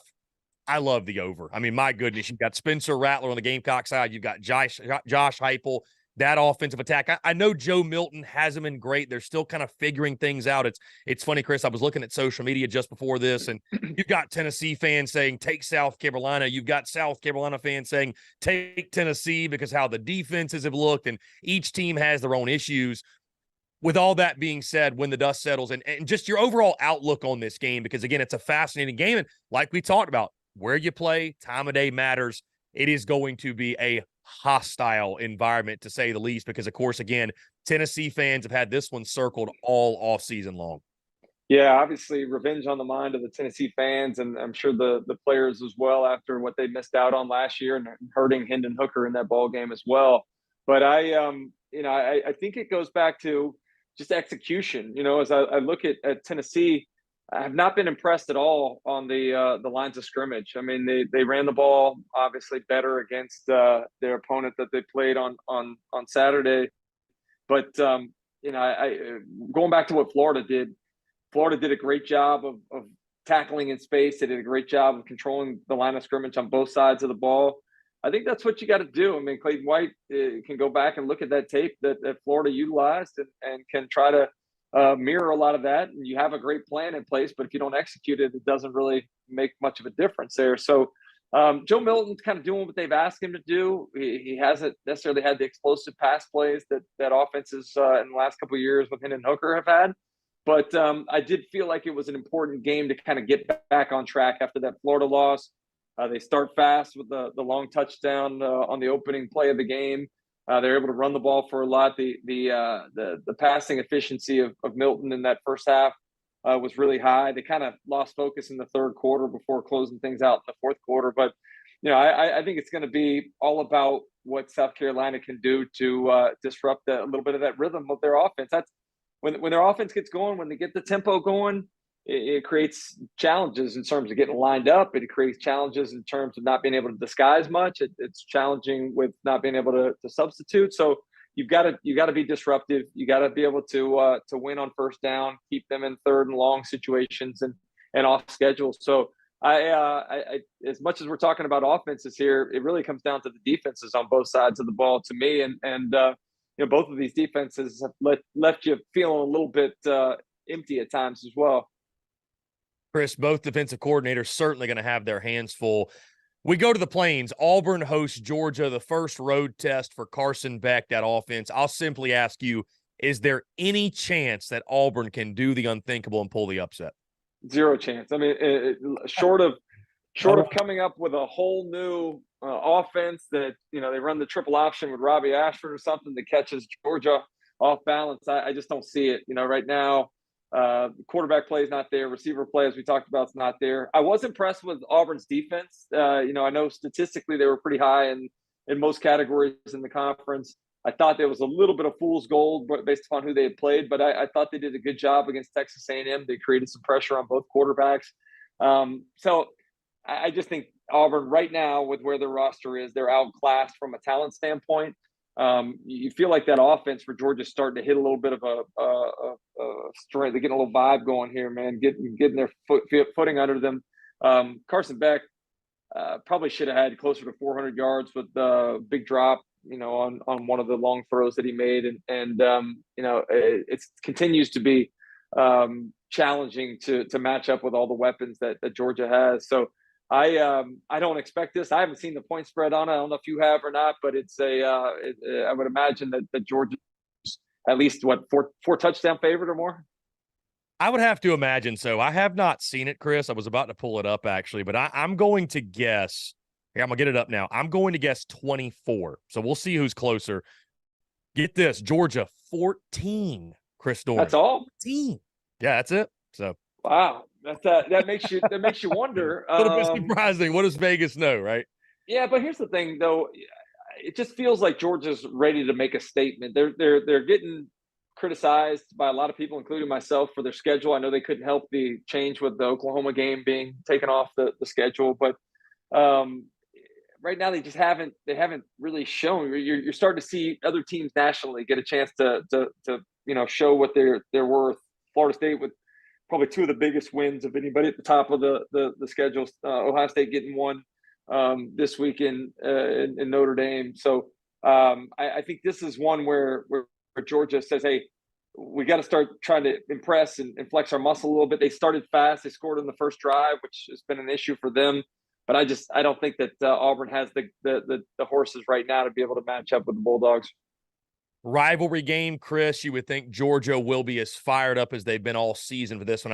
I'd agree with you. Not to spoil the prediction or anything, but I'm not picking Auburn. I think Georgia will show up and play their best. The best of the rest of the Week 5 slate, Chris. You've got Arkansas, Texas A&M. Missouri's got a chance. I know it's on the road at Vandy. Take no game for granted, but Missouri can go to 5-0. They host LSU the following weekend. That might be game day. That'll be a huge game for the SEC. You got a ranked matchup in Oxford with Ole Miss, LSU, and then Mississippi State hosting Alabama. That game, all of a sudden, with the way Will Rogers played, looks a little bit more interesting. But what jumps out to you the best of the rest in the SEC slate this weekend? I think it's Ole Miss hosting LSU. And even though Ole Miss was disappointed with their performance against Alabama, I think they felt good about some of the defensive play from that side of the ball. If they can get Trey Harris back, he can give you that vertical stretch that you need in the passing game. LSU certainly has not been a world beater. We've seen times where they've lost a little focus as well. So I know this is a huge rivalry for the folks in Oxford, especially being able to host LSU. It'll be what time is that game? Speaking of, it's 5 o'clock. Yeah, 6 o'clock Eastern, Central. 5 Central. Yes. Yeah. I talked to somebody there. They're excited about the game time there. So I think this is a dangerous spot for LSU coming off of what they've had the last couple of weeks and being able to have to go into Oxford. I think this is one where LSU needs to be on upset alert for real. Chris, last thing before I get you out of here, going to appreciate you taking the time and being so gracious with your time. Yeah. I could ask you this on a weekly basis, and I'm not going to do so because obviously it would be a ridiculous question to repeat over and over. But right now, if you had to put your money on it, Georgia, I think we're going to say Georgia, LSU, top two teams in the SEC. I think that's fair. Right now, who would you put your money on to finish as the third best team in the SEC? Would you go Alabama or somebody else? Because again, it seems so wide open right now. I keep saying that I don't recall the year in which it was this wide open. Yeah, it does, doesn't it? I mean, and you can make an argument that maybe LSU isn't that second best team, but I would probably go with you that those are the two teams I picked in the preseason to make it to Atlanta. I'll stick with that prediction now. Texas A&M looked good against Auburn, and now with I don't know what the status of Connor Wegman is, but it's what a luxury it is to have Max Johnson there. A lot of people saying Florida may have a little bit of juice now all of a sudden, but it's hard not to say Alabama's going to find a way to figure things out. It hasn't been pretty to this point in time. Even the victory against Ole Miss wasn't necessarily aesthetically pleasing, but their defense, particularly their front seven, is dominant. I think they'll continue to figure out their offensive identity. So I'm reluctantly putting Alabama in that third spot, I think. Going to be a lot of fun to see how it plays out. Again, a jam-packed Week 5 slate. Tons of great conference games. Can't wait to watch it unfold. Chris Doering of SEC Network. He'll be covering all the action for those guys all throughout the weekend and beyond. Chris, appreciate you taking the time, my friend. Always a pleasure. Yeah, thank you, man. Talk to you next week. Okay, that was our friend Chris Doering of SEC Network. Appreciate Chris taking the time to chat, talk all things Gamecocks, SEC, and everything in between, guys. That being said, we'll jump into our final break of the day, and on the other side, we'll close out the show in style with some parting thoughts before we disperse until tomorrow. All that and more, guys, on the other side of this break. You're tuned in to the Daily Crow. The Daily Crow is brought to you by our friends at Carolina Cigars. Carolina Cigars has been in operation since 2008, recently taken over by the Peterson family in 2020. Whether you're new to the cigar scene or whether you've been enjoying cigars your entire life, Carolina Cigars has the expertise and knowledge to make your visit to their shop enjoyable. Stop by for a fine cigar and experience their classic cigar lounge where people come together, share conversations, and become friends. So if you're into cigars and you're on Hilton Head Island, you really do need to go by and see them. They offer same-day shipping nationwide, free delivery island-wide for weddings and all special occasions. They're also proud to offer premium cigars at 9 outside humidor locations around Hilton Head Island, and they have special events throughout the year as well. They want to talk to you. They want to engage. They want to share with you their cigar selection they're very proud of and their beautiful cigar lounge. When you're in the Low Country, there's only one place for cigars. That's Carolina Cigars, and there's only one place I get my cigars. That's Carolina Cigars, Hilton Head Island's premier cigar merchant. Come and share your passion. It's all here at Carolina Cigars. Give them a follow on Instagram at Carolina_cigars, or give them a call today at 843-681-8600. That's 843-681-8600. Smoke them if you got them, and tell them that Chris from the Spurs Up Show sent ya. The Daily Crow is also brought to you by our friends over at A1 Air Quality Consultants.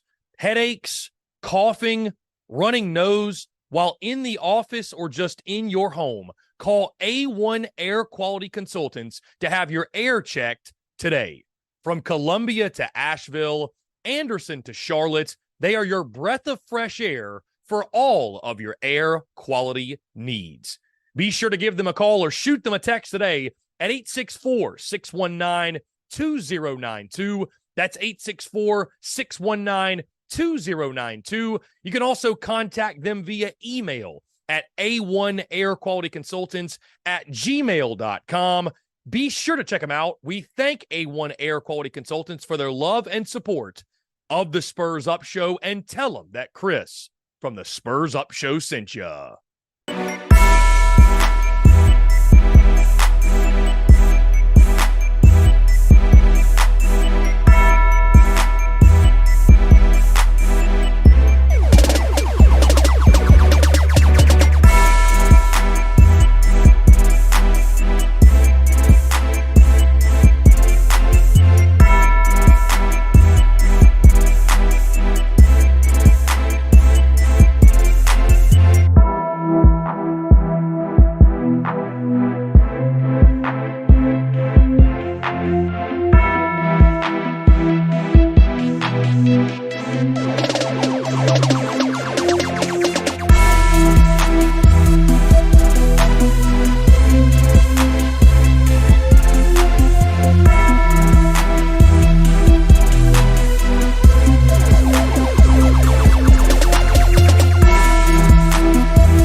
That's your Dougie hoe.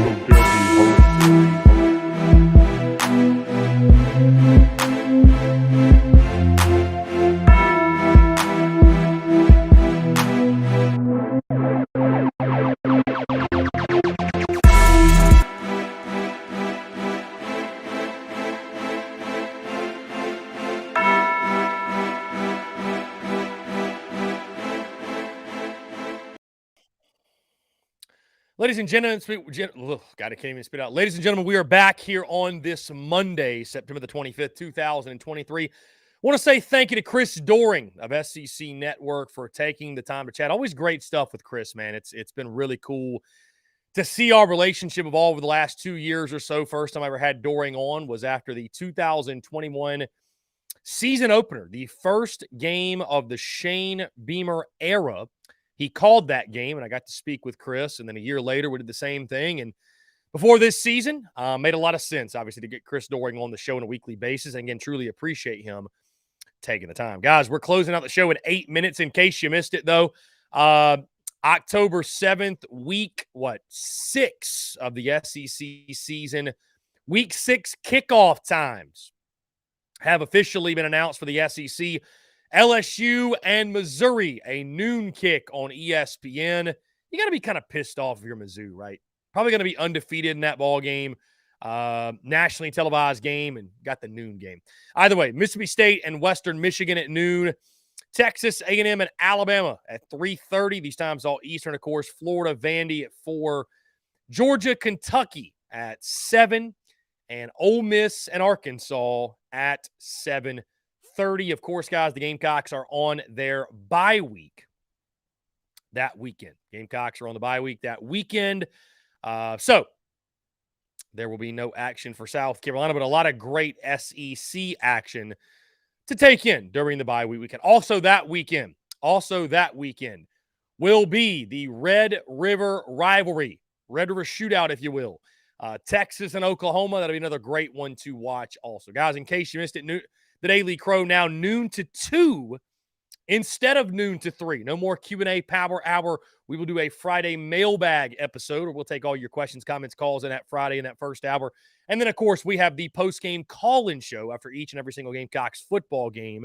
That one, it'll be another late one, guys. Of course, kickoff at 7:30 on Saturday. We'll go live probably around 11 o'clock or so, taking all of your questions, your comments, and your calls. Let me say thank you guys yet again for the continued love and support for the business, the content, the live show, the merchandise especially.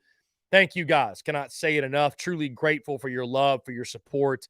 Outside of that, guys, let me also remind you, we'll post the graphic later today, but about a month from now, October the 28th, when the Gamecocks take on Texas A&M, we will have a watch party in Hilton Head with our friends over at Carolina Cigars. All my low country Gamecocks going out. The plan is we'll just be there all day watching SEC football, college football.